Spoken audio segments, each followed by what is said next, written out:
Debunking quantum computing myths, separating fact from fiction. Is quantum computing really going to destroy encryption overnight, or is that just science fiction?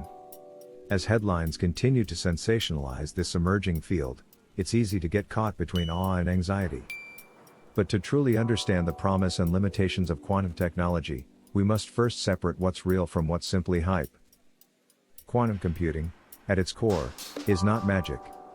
It's based on well-established principles of quantum mechanics, like superposition and entanglement, that allow qubits to exist in multiple states at once and to interact in ways that classical bits cannot. This gives quantum computers the theoretical ability to solve certain problems much faster than traditional systems. However, that doesn't mean they can do everything better, or that they will replace conventional computers anytime soon. A common myth suggests quantum computers can instantly crack all encryption. In reality, while algorithms like Shor's could break RSA encryption, this would require a fault-tolerant quantum computer with millions of qubits, something that does not exist yet. The development of post-quantum cryptography is already underway to stay ahead of any potential threats. Another widespread myth is that quantum computers operate faster across all tasks. In truth, they're only advantageous for specific problems, such as factoring large numbers, simulating quantum systems, or optimizing complex scenarios. Everyday tasks like browsing the internet or word processing remain firmly in the classical domain.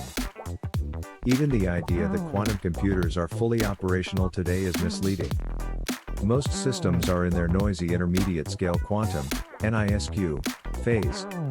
This means they're powerful in theory, but currently limited by instability, decoherence, and error rates that make many tasks impractical. Companies like IBM, Google, and startups like INT are making breakthroughs, but commercial-scale utility is still on the horizon. So how can we responsibly engage with quantum computing? First, educate yourself through credible sources. Recognize its immense potential without inflating expectations. Support transparent research efforts and consider its ethical implications now, not after it's mainstream. Quantum computing is not a fantasy, but neither is it an overnight revolution. It's a slow, deliberate transformation of how we process information, one qubit at a time. Which myth about quantum computing surprised you the most, and how has your view changed?